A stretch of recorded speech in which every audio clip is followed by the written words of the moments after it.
Hey, hey, hey, I'm Brian, And I'm Scott.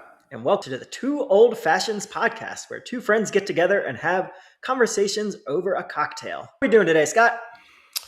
Doing okay. Doing okay. It's the second episode in a row that we've recorded where it is raining outside. I know. What are the odds of that? Not good, but not bad. As we mentioned last time, our lawns can use it. Yes. Yes. 100%. Yeah, and we are also recording on the day after Father's Day. So we are both fathers, so we thought we'd spend today talking a little bit about Father's Day. But first, as always, Scott, what are you drinking? Well, I did something new, finally. Did a trip this weekend to Total Wine and perused their syrups and mixers and tried to see if I could find something to, kick up my old-fashioned game notch. I was actually kind of disappointed by what they had at the store. They didn't have as much as I was hoping they would have, but they did have, I don't even know how you pronounce it, Delmarva syrup, which I assume is sugar that comes from the Potomac River. It's like Delaware, Maryland, Virginia, right? Or is it like Demerara? You know what I'm talking about? Oh, so you're not talking about the three states. It's Demerara. That's the one I'm talking about. Yes, that's what I'm talking about. Oh, I thought they had something that was local. No, you just can't pronounce things. I just can't pronounce it. But I used that with my Eagle Rare bourbon and then did a couple different bitters as well. This is really good. Okay. What is Delmarva syrup? How do you say it? Demerara. I don't know, but I can at least pronounce it. I believe it's just a sugar-based simple syrup. I smelled it when I opened it just now. It doesn't smell very good. Okay. But it tastes good. Tastes good. This is really good. Yeah, this is really good. Okay. Well, I went with... Guess what, Brian? It's a double. Double. I'm ready to go. All right. Again, so we'll see the visual representation. I also went with a double, but my double looks double your double. It does. It does. I don't know if it's the ice situation, if I have a heavy pour, but here we are. So I went with, wanted to go extra classic today, in honor of our Father's Day celebration. So I went with a Elijah Craig single barrel from our barrel pick group. And the reason this makes sense to me, at least for Father's Day, at least through marketing lore, Elijah Craig is known as the father of bourbon. The reason being is that he is credited, rightly or wrongly, with being the first to char the oak barrel. And as I understand it, the rumor goes, he was a minister, but also did a lot of things. And he had some fish in a barrel, wanted to get rid of that fish smell. So burned the barrel to get rid of said fish smell, and then unaged whiskey in it. And then hence the birth of bourbon. Again, is it true? Probably not. Is it a good story? Definitely. So, I mean, there must be some traces of truth in there. Yes, one would think. So, cheers to Reverend Elijah Craig, the father of bourbon. Cheers. Yeah. Tasty. Good. Yeah. So good. Excellent. So you mentioned going to Total Wine. What else was on your Father's Day agenda, Scott? I had a really good weekend. Really good, busy weekend, but not too busy. Actually, it wasn't that busy, but it was just good because I was able to do everything I wanted to do. So Friday was a holiday, so we had a long weekend. Started off the Father's Day weekend with my annual Father's Day golf outing. Okay. Which was awesome. It was perfect weather. I ended up winning again. So I'm on a little bit of a streak. Do you play with your sons? Do you play with other dads? What does that entail? Other dads. No, my kids have not been able to get into golf yet. I've tried, but they just have no interest. So yeah, it was a dramatic conclusion. It came down to the 18th hole. Ooh. I was down by 1 going into 18 and ended up winning by 1. So it was very exciting. So I was happy there. So you beat, so going into 18, whoever you were against, you beat them by 2 strokes on 18. Correct. Wow. Correct. That's pretty impressive. Correct. And then left the golf course and went right to a brewery to go watch the USA men's soccer team and their match against Australia. So that was a lot of fun. Dominated. and then left the brewery and went to a friend's house and hung out there in the evening. So that was just a great Friday. Then Saturday, yeah, ran some errands, including going to Total Wine. Met my parents and did a Father's Day lunch with my dad. Oh, very nice. And then came home and just grilled and sat out on the deck for a little bit. And then, yes, I actually got to do what I said I wanted to do for Father's Day, which was sit outside and eat a ton of wings and watch sports, watch the US Open.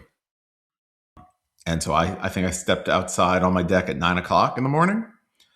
I wasn't there being like nonstop. I did come inside a little bit, but I was basically outside from 9 a.m. until we finished dinner, which was at like 7:30 or so. So it was perfect. Very good. We had nice weather for it too. We did. We did. Awesome. Well, I'm glad. It sounds like a perfect weekend. Yeah. How was your weekend? My weekend was very nice as well. So decided to kind of do things a little bit differently this year, a little bit of a switch up. So I went down to see my family outside of Richmond. So to see my mom and dad, spend Father's Day with my dad, bring my 3 kids. My wife went to Virginia Beach to spend the long weekend with her dad, just kind of the 2 of them, which is really nice. I'm glad they got to do that. So a little bit different. Went down to Richmond on Thursday, actually, after the kids' swim meet. Just kind of got settled in, nothing major. Friday, unfortunately, woke up not feeling great. Just a little stomach bug, but pushed through. My parents have a boat on the James River, which is so much fun. And so went out there. The kids went tubing for the first time. So the big inflatable tube behind. So first we did 1 kid. Everybody tried, got the hang of it. Then we had all 3 on at once. And they just had a blast. But by Friday evening, I just a little under the weather. So just kind of went to bed early. My parents took care of the kids, which was great. And I just got an amazing night's sleep. Woke up Saturday morning feeling like $1,000,000. So back at it. My parents also, they've moved from my childhood home to a different area, and they've joined a country club, which is like so not my parents, but they love it. And it's been great. So they did some things at the pool that day. They had milkshakes for the kids. There was a big water balloon fight. So we did that. And then our main celebration was Saturday night, different meal at their club. So that was great. Came home, just put the kids to bed, pretty tired, went to sleep. And then Sunday, woke up, great breakfast. Like my parents cooked like quiche and egg casserole, which is one of my favorites. Opened all the cards, then went out on the boat again, drove back to our home after that. Decided, you know what? I'm going to grill just because I wanted to. So stopped by Harris Teeter, got my favorite burger. It's this like already made patty that's got cheese and peppers in it. So I got that. Yeah. I got some corn, got some hot dogs, jalapeno poppers, and just grilled all that up, fed the kids, got everybody unpacked, went to bed, and called it a solid weekend. So That's really great. A solid weekend. The other thing that I forgot to mention as part of my weekend was I listened to Dave Matthews' album. Oh my God. Straight through. We forgot all about the album. I didn't forget. I listened to a Dave Matthews album straight through for the first time, probably since I was in middle school. Wow. Okay. So yes, circling back, great call. I had proposed we do the album Come Tomorrow by Dave Matthews Band. The reason I proposed it was I thought it was your first foray into dad rock or official dad rock. It also came out the week that my son was born. And the opening track is very, very much a song about a father having a kid and bringing a kid into the world. So while it's not my favorite Dave Matthews Band album, I figured Scott had not listened to it, and probably a lot of listeners had not. So I'm excited to hear your thoughts. Yeah, I have a lot of notes here. Maybe not a lot, but I have some notes. I have some questions for you. I also want to get a rundown on the Dave Matthews concert you went to last week. So that's part of this conversation as well. We can blend all that in. Perfect. So I guess let's start with the album. And I don't want to get in a fight with you here. We're not. Okay. Dave Matthews, there was a time in my life where I was into Dave Matthews. Again, it was probably like in the middle school time period when like Crash and Under the Table and Dreaming came out. And sure. I think that was just like the thing, right? Like everybody liked Dave Matthews, especially living in Virginia. Yep. And then I think as I got to high school, people were either like so into Dave or they were out on Dave. Mm-hmm. And I guess I was contrarian, right? Like everyone was so in on Dave. I was just like, I don't want to be in on Dave. I liked other kinds of music. And I kind of never recovered from it. And then as I got older, I kind of just moved away from the jam band thing. And I think that kind of has always kept Dave and me at a distance. And I will say, when I had Sirius XM in my car, like I had the Dave Matthews radio station program because I wanted to like him more. And Dave is my wife's favorite band. So another reason why I want to like him more. And I just never could get into it. Yeah, I think that's fair. I think they're polarizing. I think they're hard to categorize, right? Like I wouldn't even categorize them as a jam band. Yes, they will play songs that go on for 12, 14 minutes sometimes, but they all still have this structure that, at least from other jam bands I know, whether it be Disco Biscuits or Widespread or Fish, are just totally different. So they don't quite fit in with jam bands. They don't quite fit in with rock. They've never fit in anywhere. Yeah. Now, I will say one of the reasons I thought this album might be interesting is it's very not jammy. It's very 4 or 5 minute basic song. Yeah. Yeah, they're tough. And we can talk through that. We can talk through the concert, like wherever you want to go. Well, I wanted to just give that context of my background because I'll be honest, when we finished recording our last episode, after you dropped this album on me, dropped it on you. I don't mean that in a bad way. And well, side note, I guess we recorded that episode early. Yes. Because I was traveling. I think I talked about that a little bit. So in my head, I was like, okay, I have 2 weeks to listen to this album, including a couple really long airplane rides. So I was convinced I was going to give this album a number of listens. And I'm on this airplane and I have it there. And I just could not bring myself to turn it on. Wow. I know. And then like it was this weekend, it was Saturday. And I was like, oh my gosh, I need to find some time to listen to this album. So I did. And I put it on. And that first song, Samurai Cop, right? Yep. Okay, I get it. Like, this doesn't sound like Dave. Okay, maybe I was not giving the album enough credit because this is pretty good. And then the next song, which is called Can't Stop, I was like, okay, I like this as well. Oh, really? That's my least favorite song on the album. Oh, really? Okay. Yeah. And then the third song, Here On Out, I was like, oh, okay, I get this. Like, that's kind of stuck in my head. Okay. And I'm like into this. I was like, okay, well, maybe I've just not been giving Dave enough credit. And then I'm going to be honest, it kind of just fell off the cliff. Really? Okay. And like, it just started sounding like Dave Matthews to me. Like what in my head Dave Matthews is. Yeah. And I just couldn't get past it. And I listened to it a second time today. And like the fourth song, I don't even have it written down in my notes. Like the fourth song, I was like, okay, like maybe, I don't know. And then the fifth song, but then it faded as the album went on. Mm-hmm. But I really did like Samurai Cop, which was the single, I guess. And that is one of his most played songs in concert or something along those lines. So I will say, so the concert I went to a couple Saturdays ago, great show. Samurai Cop was the only song they played off of this album. Yeah. If you looking at the album, most of these songs do not get played anymore. Samurai Cop does. One I really like called Idea of You. Sometimes does. I would say it's a rarity. Virginia in the Rain, which I really do like, gets played fairly often. And then Do You Remember is probably the only other one. So there's probably 4-ish songs that are still in their live rotation from this album.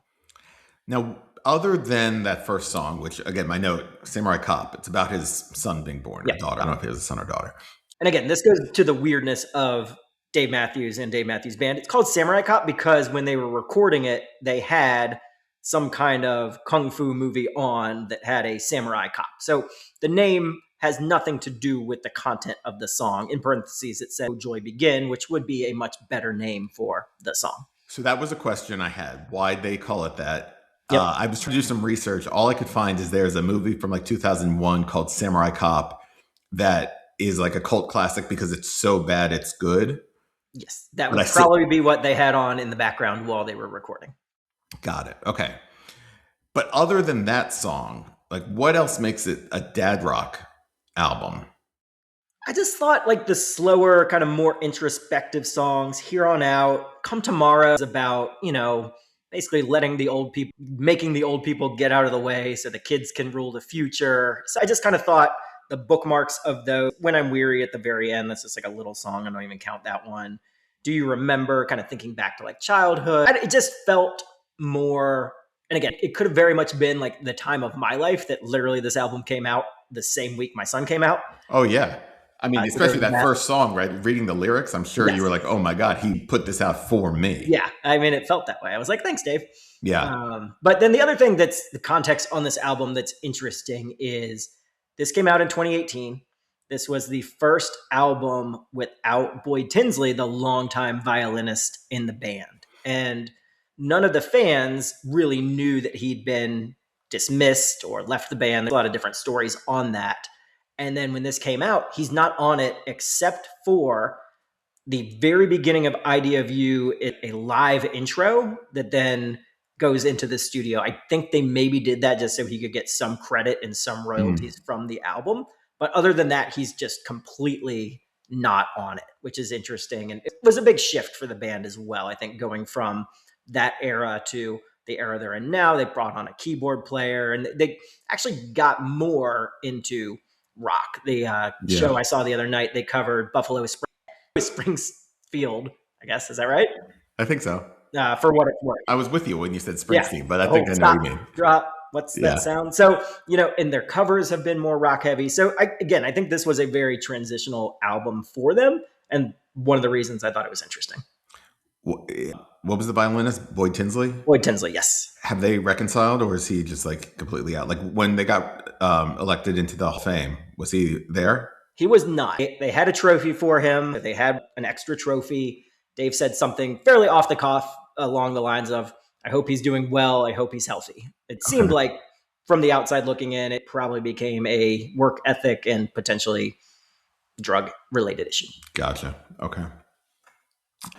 The other question I had for you about this album is, can you please pronounce track 9 for me? Track 9, BKDKDKDD. I cannot. This is another one where on Before These Crowded Streets, which is widely known, I think, as their best album, whether it's their most liked or not, I think it's the best sonically, the most interesting. They had these little 15 to 30 second intros and outros that were just musical compositions. They kind of threw this on here as well, trying to be that. They also, even at the end of Samurai Cop, they have this whole thing where you can hear a British telephone and somebody say hello. Nobody knows why they did that. So there was some weird stuff on here, admittedly. How do you pronounce it once more? Yeah, okay. That's how I was pronouncing it. I think it was like, if you're trying to sound out a musical score, maybe. I gotcha. Okay. Yeah. That made me laugh. No, I mean, I was personally proud of myself for giving it a try, listening to it a second time. Twice. Yeah. Twice. I might be willing to try some other Dave albums. Okay. I didn't hate it. Okay. And again, this is definitely, I wouldn't put it anywhere near their strongest. I just thought timing-wise it was a good one. So it's good to know that there's hope. Interesting that you liked some of the early songs that I did not like. Oh, what you got? I did have one more comment. I missed it on my notes. Virginia in the Rain. Yes. I guess they played Virginia Beach maybe like a week before your show, something like that. And they opened with Virginia in the Rain. Okay. Is this true or not? I think it's true. Could be. I think it's true. Okay. I think it's true. And so I was really excited to listen to that song, knowing that they use it as an opener sometimes. And I was very surprised at how slow it was. And I don't understand how they could use that as an opener. Yeah, so this tour has been interesting. They've played, I believe, 14 shows, and they've had 14 unique openers. So I think they're going to try to go all summer with unique ones. So at our show, we got You and Me, which, nice song. Again, wouldn't have done it as an opener. After that, they did Warehouse, which I think would have been a great opener. So I think they're just, at this point, just doing whatever they want and throwing some curveballs out there. But that's the best, right? Like that's why I love Pearl Jam. They do that. They know that their fans want to be, I think, challenged. They don't want to be giving them the softballs. So I love that. How many? You've seen what, like 50 shows? You've told us before. 45. How many songs from the concert you saw had you never seen live before? I think 2 or 3. I mean, that's amazing, right?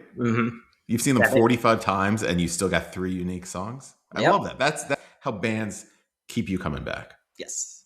Yeah. It was a great show. It was very up and down, I would say, in terms of high energy song, low energy song, high energy song, low. So they kind of did the flow.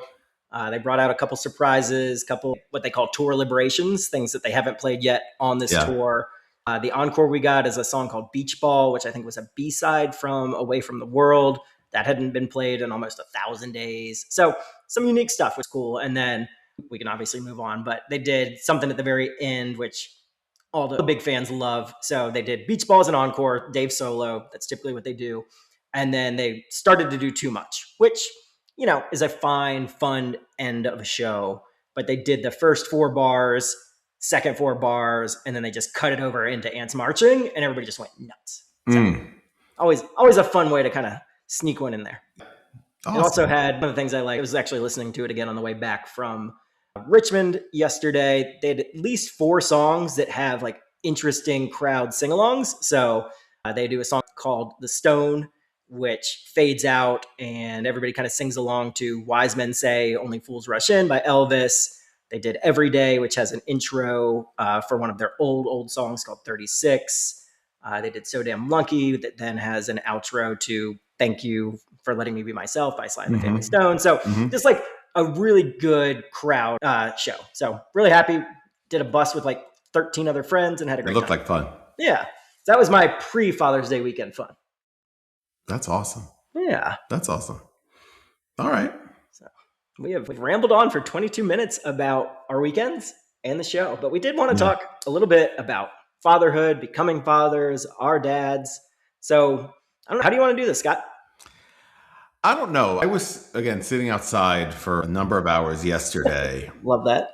And I had the epiphany that Father's Day is my favorite holiday. Really? Oh, okay. This is breaking news. I have always said that Thanksgiving is my favorite holiday, right? Okay. It's based around eating. It's based around watching football. You're with your family. It's always a good time. I enjoy cooking, so I like hosting and all that activity. But yesterday, and I was just with my family. I didn't see anybody outside of my immediate family. But I was just thinking about how Father's Day is so great because it's almost like a birthday party, or you're celebrating your birthday, but like a lot of your friends have the same birthday as you, right? Like, I mean, you sent me a text like, Happy Father's Day. I wrote you back, Happy Father's Day to you too, right? Like I got a bunch of that from friends. And like, I said, I do this golf outing every Father's Day Friday with the same group of friends every year. And like, we're celebrating being dads. And I don't know, like, and then I think you posted on social media maybe that Mother's Day, like all the restaurants are booked for weeks. You're gonna get me in trouble. But on Father's Day, the dads are expected to grill, but I love grilling, so that's awesome. I don't know. And then like the US Open, again, I'm a big golf guy. So the US Open is always on Father's Day weekend. Yeah. And so just being able to watch a major golf tournament, which is historically the hardest golf tournament of the year. That's considered harder than the Masters? I didn't know. Oh, yeah. The PGA sets up the course for the US Open every year to be as difficult as they possibly can. Okay. So that just makes it even more fun, right? Because these guys who are obviously amazing golfers, but they're really working hard to make their pay. So yeah, I just had that thought yesterday. And again, it was a good day, just a lot of grilling and just hanging out in good weather. So no complaints. I think we're both lucky, right, that we got to see our own fathers. We got to be with our kids. I know not everybody's that lucky, but it is. We're in that sweet spot, right? That we've got it on both sides and get to enjoy that. Yes.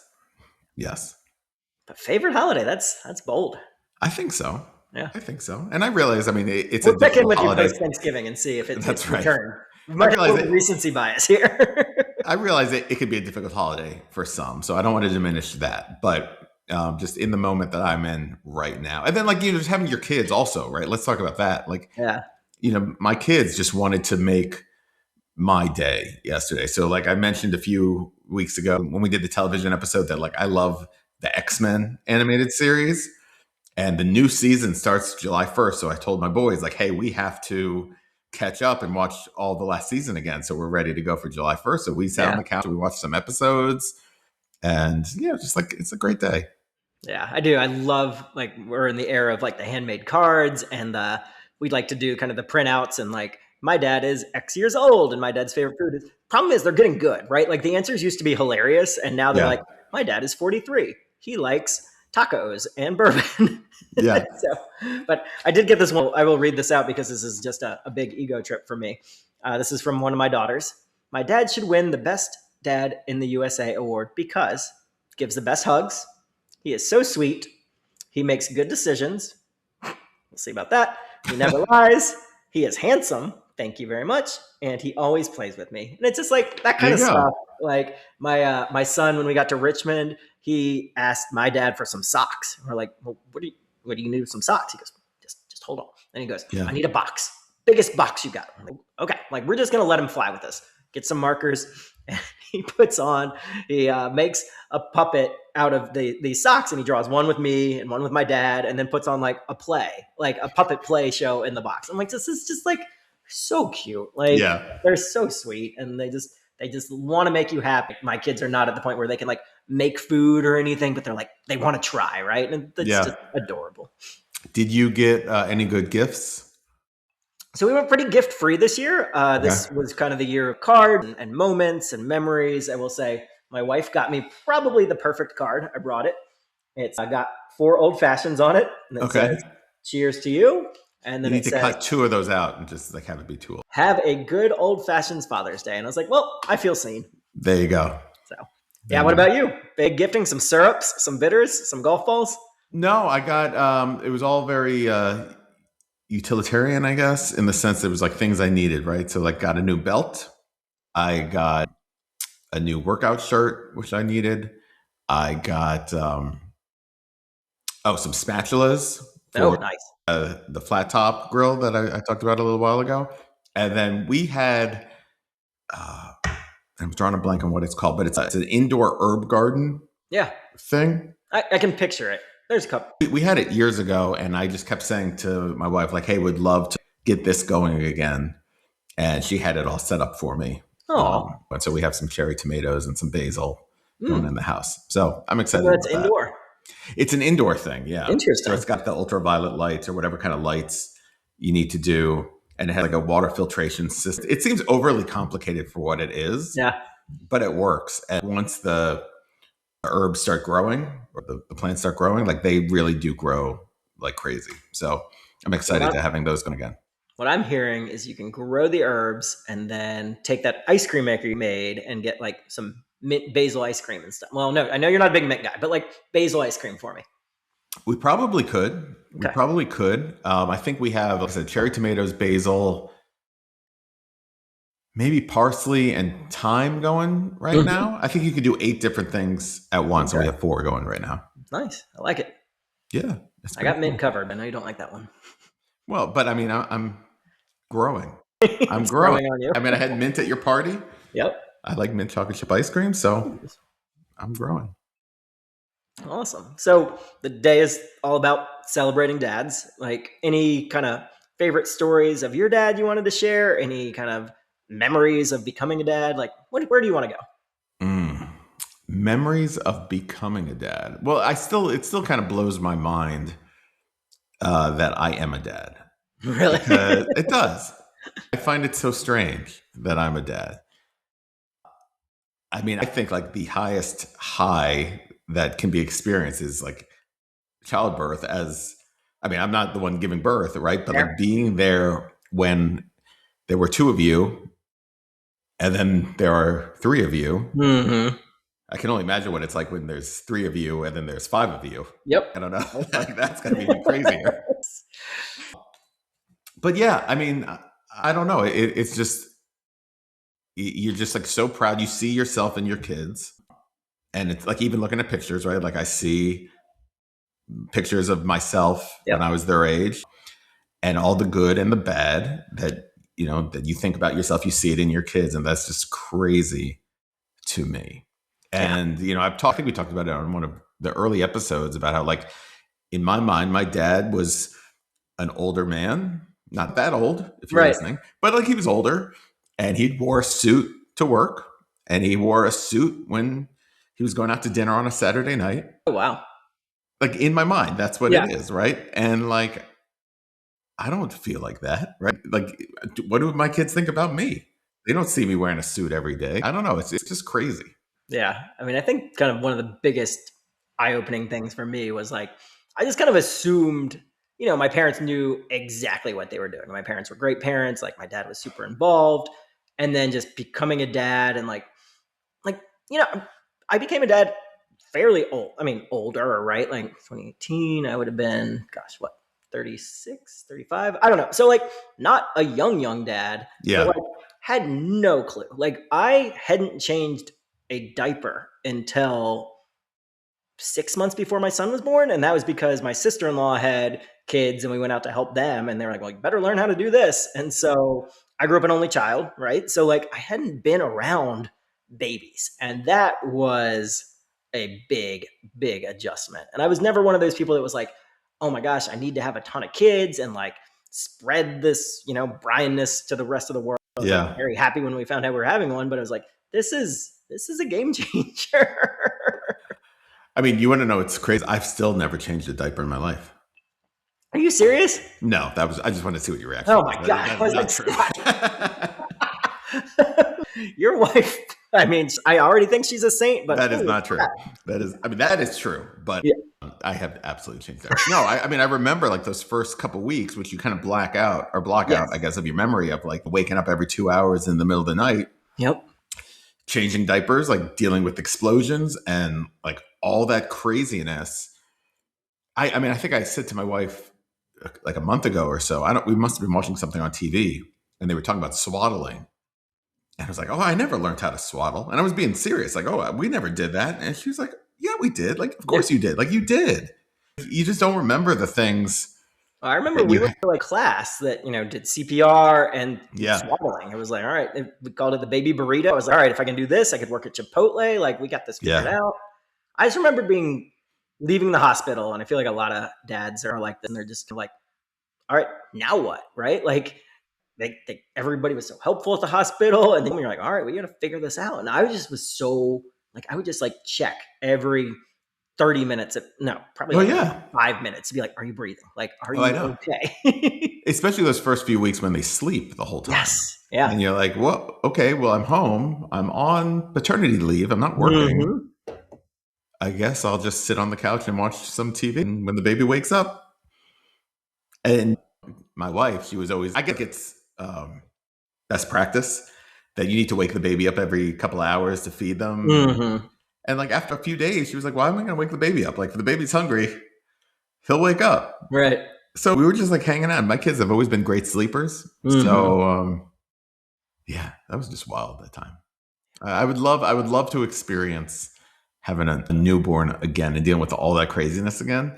Yeah. But that's probably because I blacked out all of the unpleasant parts of it. Yeah. It's like I can very distinctly remember a before and an after, just because like we went out the day before I think my son was due and like played putt-putt with a couple friends, and like we're like, all right, this is the before, and then 48-ish hours later, like it's just everything is different. Like the responsibility, the amount that you can like care and love and share all that. It's just crazy. And then like you said, going from 2 to 3 and then 3 to 5, like holy heck. It's crazy about how proud you can be of your kids. And there's a part of you that's like, well, I don't want to brag. But then there's a part of you that's like, no, it's like my kids, like I'm allowed to brag. Mm-hmm. And I don't need to go into this whole thing, but like my dad, he's the chairman of a bank and he got me involved. So I'm now on like an advisory board of the bank. And they had this big event a couple months ago and I went to go support my dad more than anything. And there's like all these, like, I don't know, like, what's the word? Like accomplished people on the board. And then there's like, just Scott the Nepo baby. And my dad is like, talking, he's giving a speech and he's like, there's all these great members of the board. Like my son, Scott, he doesn't mention anyone else. He just mentions me. Yeah. And I'm like, oh my God, like, call it someone who's accomplished, not me.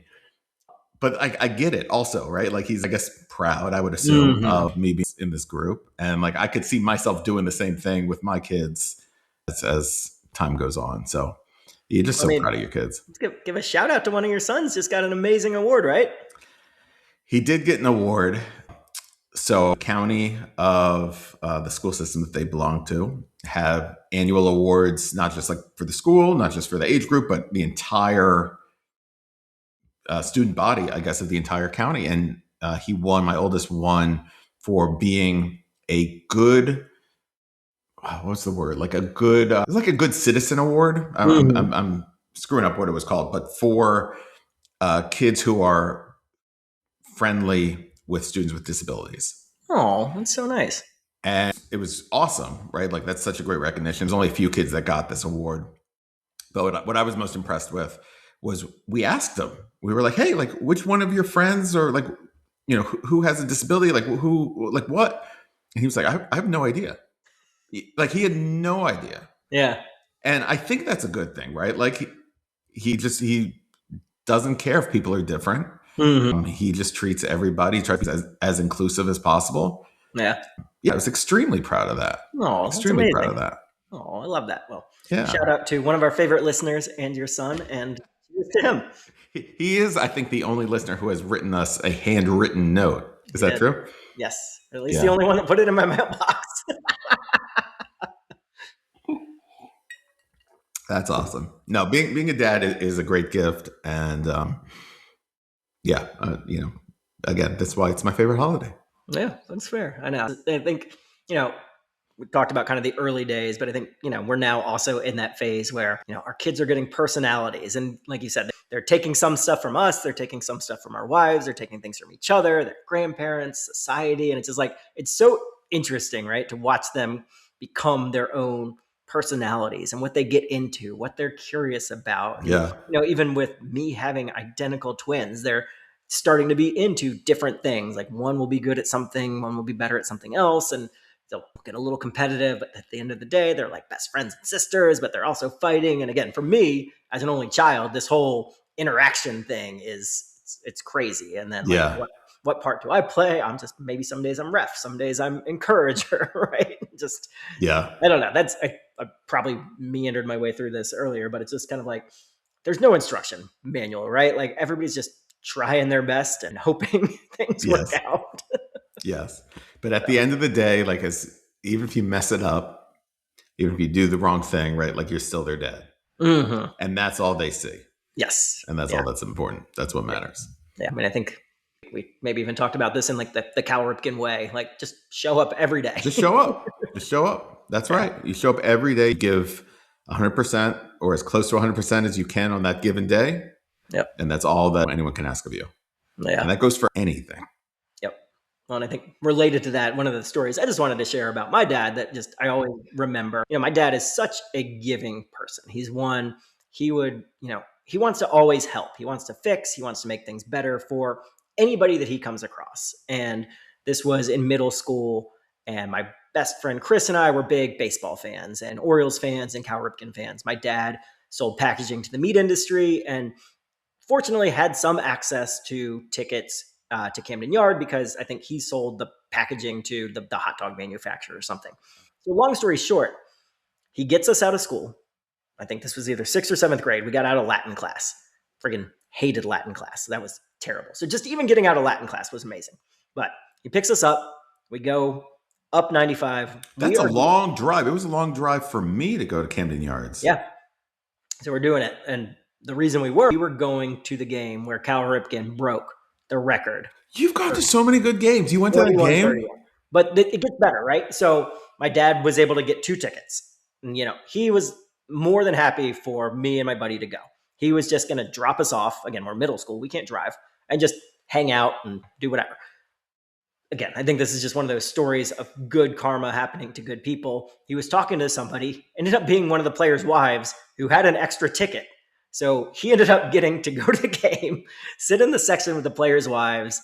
I mean, I was lucky enough. I got Cal Ripken's autograph on my ticket stub that day. I just like, and again, this just comes from like my dad just being so selfless and thoughtless, thoughtful. And so I just wanted to share that story because I thought it's cool. Well, that is an awesome story. And I wasn't even going to tell the story, but I will. And I'm not trying to compete with that story, but it's a Yeah. very You're trying to one similar up me, Scott. I story. see it. And I feel like I might have told part of this on this podcast or not. I don't remember. But when the Redskins were in the Super Bowl in 1992, did I tell you this story? My dad had season tickets. And so if you had season tickets, you were entered into a lottery, and he got tickets to the Super Bowl. And I was 7 years old at the time. He decided to take me, of like anyone he could take, to Minneapolis to go see the Redskins play the Buffalo Bills in the Super Bowl. Wow. Which, like, if I like think too much about it, it actually like makes me teary eyed, because I struggle. Like, if I was in that situation, would I take a 7-year-old to the Super Bowl? I don't know if I would. I'm being honest. I don't know if I would, but my dad did. But here's like the crazy part about the whole story is it was before like ATM machines were popular, right? You had like a debit card, I guess, that went to your bank, but they didn't just have random ATM machines all over the place. And my dad, I guess, had just switched banks or something, and he didn't have time to get cash. So he was just like, I'll figure it out when I get to Minneapolis. So we get to Minneapolis. There's a blizzard. The blizzard actually is what caused the NFL to no longer have cold weather Super Bowls for like 25 years. Like, they wouldn't do it because there was so much disruption due to the blizzard. So it was in a dome, but it was in the dome, but just the whole problems for people getting in and out. Yeah. Correct. So all the banks were closed because nobody could get into work. Oh no. So let's say my dad had $75 in his wallet. That was what he had to last the weekend. Or maybe like he had changed his credit card, so he couldn't use his credit card. I don't remember exactly what it was. Okay. But whatever was in his wallet was what we had for the weekend. Yeah. And we get to the Super Bowl was great. Redskins win. Amazing time. They had a thing in the hotel room of when the planes were leaving. Mm-hmm. And he read it, and it said like the plane to Washington leaves at 8 a.m. And I remember saying, no, Dad, like that's the Buffalo flight. Like our plane leaves at 8 p.m. He's like, no. So whatever. So we get to the airport. Oh, we take a taxi to the airport. He's literally out of cash. And I think he ends up like splitting it with a guy, but then stiffing the guy because like he didn't have cash. There's no Ubers back then. There was no, I mean, this is, yeah. And we get into the airport, and we realize that the flight that he thought we were was a 12-hour difference. And I remember saying, I told you so. But we were at the airport for 12 hours, and he had not like $5 to his name. And he had to entertain me, 7-year-old, for 12 hours. And I do remember he must have had a quarter or something, because we got a newspaper, and we read like every single word in that newspaper that day. Oh, so like talk about being a good dad. Like I would probably, I would be going crazy if I was with my kids at that airport for 12 hours. This is before cell phones. This is before tablet. Right. I don't know what we did. It is funny though, because I have had to fly through Minneapolis airport a few times since then, and they've redone the airport completely. The airport is huge now. It's like a massive shopping mall. If I was stuck 12 hours with my dad today at the Minneapolis airport, we could find plenty to do without spending a dime. Yeah, there used to be nothing to do at airports. No. But anyway, sounds like we got two good dads. We do, for sure. And hopefully we are equally good to our kids. I hope so. We're trying our best. I hope so. All right. Well, I think that's fun. You know, we are hoping to, hopefully next week, we will have a special guest, a singer from a 90s cover band. So with that in mind, Scott, your album is supposed to be a 90s album. Yeah. So I think the idea is, Brian, your friend, do you want to say her name? No, we're gonna make it a surprise. It's a mystery guest. Okay. Well, Brian's friend is, like you said, a member of a cover band. And so I was trying to think of what is an amazing song. If you're going to see a cover band and they play this song, what's going to get the crowd going? So I thought long and hard about this. What is that banger? And I realized that there is one song that I think is the number one hit wonder, not just in 90s music, of all time. So I'm going to give you like one guess here. What would you say the best one hit wonder? And now you know from the 90s. Let's see. So much pressure. It's a ton of pressure. Oh Am I going to hate this album? I have no idea. Never listened to it. Like, I think Oh, this is gonna be fun because we're gonna pick. It's gonna be the one hit wonder album, but we're gonna listen to the album. the whole thing. Okay. Give me a hint. Is it a band or It's a band. solo performer? Okay. I know I'm just killing time here. Well, here, I'll tell you what the album name is. Let's see if Okay. you can put the album is called "Where Have All the Merrymakers Gone." Ooh. The Cardigans? No. But that's a good one. Okay. It is Harvey Danger who sing Ooh. Flagpole Flagpole Sitter. Sitta. Oh, Flagpole Sitta. Okay. Sitta, yes. I think that is the best one hit wonder. And I've Hmm. never once listened to that album. So I have to imagine that your friend has covered that song in concert. I Feel hope like she has. she probably Hope she has. has. If not, it could be inspirational. Yes. I want to give that album a shot All right. because I love that song. All right. So repeat the artist and the album. The artist is Harvey Danger, Okay. and the album is called Where Have All the Merrymakers Gone? Merrymakers. Okay. Number That's what we're one gonna listen hit to. wonder of all time. I think so. Bold as always, Scott. I think so. Hopefully, this is not a mistake. I hope not. I think it'll be fun. No matter Yeah. what, we'll have a lot to talk about. That's right. That's right. All right. Well, this has been a great time as always. Well, I got some shout outs this week. I came prepared with shout outs. Shout outs. Yes, of course. Thank you. Brian, you're so off your game today. I know. I usually write down my notes, and I was going to go off my phone, and I've just forgotten to do it. Who do you want to shout out? I got 3 shout outs for today. And again, as always, welcoming sponsorships from all 3 of these. All right. Number 1 is the Organic Butcher of McLean. Okay. Have you ever gone to the Organic Butcher of McLean? No. Best butcher in the area. Okay. If you ever want meat, seafood, wine, cheeses, like it is the best. They butcher the meat right in front of you. They have That the sounds best awful. prices. They have like all kinds of exotic stuff. So went there Saturday because we were grilling some Denver steaks. Denver steaks are, What's a Denver steak? I don't know exactly what part of the cow it's from, but it's a very Is it from Delmarva? I don't, maybe it's a very marbleized portion of the cow, so it's very Okay. fatty, but it's like, I don't know, it's just really good. And they're in like these long like rectangles. They're great. You sear it really hot for like a minute on every side. It's really raw on the inside. It's almost like carpaccio on the inside. It's really, really good. And Okay. that's like a special thing that we buy like maybe on New Year's. But because we were in McLean, we had to stop by and get those. So I was going to Organic ask if that Butcher. was inspired by your recent Colorado trip, but it sounds like it's No, something it's you've done just a before. coincidence. Okay. But it's just an experience to go to. There's always a line. Highly recommend the Organic Butcher. Give them a shout out. Second shout out I want to give to Lark Brewery. Solid. Lark is where we went to watch the U.S. men's soccer team. Yep. I specifically want to shout them out because they have a strawberry daiquiri, which is unbelievable. I don't know how they make the strawberry daiquiri. Obviously, they put a ton of sugar into it, but I think there is somebody in the back who's just like picking strawberries right off the vine, Mhm. probably with their bare hand, just crushing the strawberries into I've seen them. Yep, that's true. Yeah, it's so good. You get these big clumps of strawberry in these daiquiris. It's unbelievable. All right. I don't know how Great. they do it.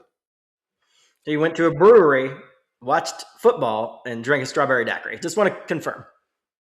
I mean, if you have one of these, you will not judge me. All right. Now, I do love that place. I've had great food there. I'm not a big beer guy. I've had good beer there. I will make my wife order strawberry daiquiri and then try it. It's so good. It's so good. And the third, I just want to shout out baking powder, like big baking powder.